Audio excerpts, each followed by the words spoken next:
आइए lost spring chapter को समझते हैं। ये चैप्टर गरीबी और मजबूरी और बच्चों के खोए हुए बचपन की कहानी है। इस चैप्टर में दो अलग अलग बच्चों की जिंदगी दिखाई गई है। इसके दोनों हिस्सों को समझते हैं।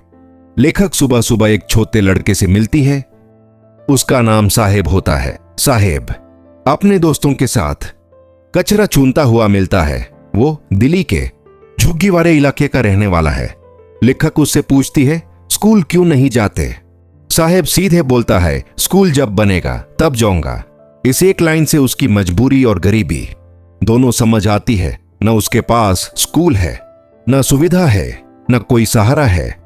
साहेब का परिवार बांग्लादेश से गरीबी की वजह से यह आया था, पर यहां आकर भी उनका जीवन नहीं सुधरा। साहेब के लिए कचरा एक रोजगार है। कभी कभी उस कचरे में कोई सिक्का मिलता है तो, और वो उसी छोटी खुशी में अपना दिन निकाल लेता है। लेखक सोचती है कि साहेब का बचपन कचरे के ढेर में ही खत्म हो जाएगा।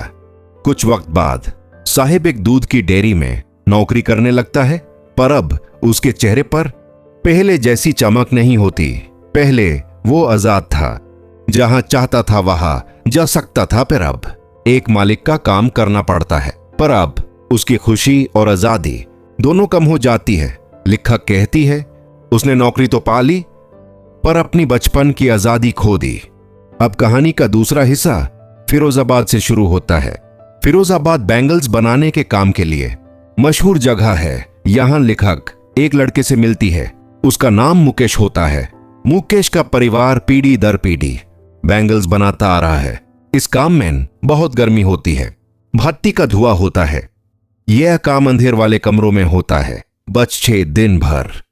कई लोग धुआं की वजह से अपनी आंखों की रोशनी खो देते हैं। ये लोग गरीबी में फेज हुए हैं।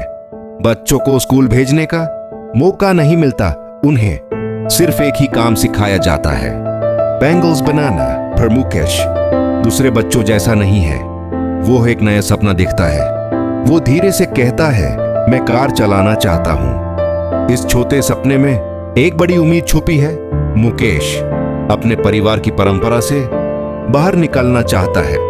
वो एक नए जीवन की तरफ बढ़ना चाहता है। लेखक कहती है कि मुकेश का सपना उससे एक नई दिशा दिखाता है। लॉस्ट स्प्रिंग हमें दिखाता है कि गरीबी कितने बच्चों का बचपन छीन लेती है। साहेब और मुकेश दो अलग बच्चे हैं, पर उनका नसीब एक जैसा है। एक कचरे में बचपन खो देता है और सपने देखने का अधिकार मिलना चाहिए। दूसरा बैंगल्स बनाते हुए अपने सपने खो देता है। चैप्टर हमें सिखाता है कि सब व्यक्ति को शिक्षा, आजादी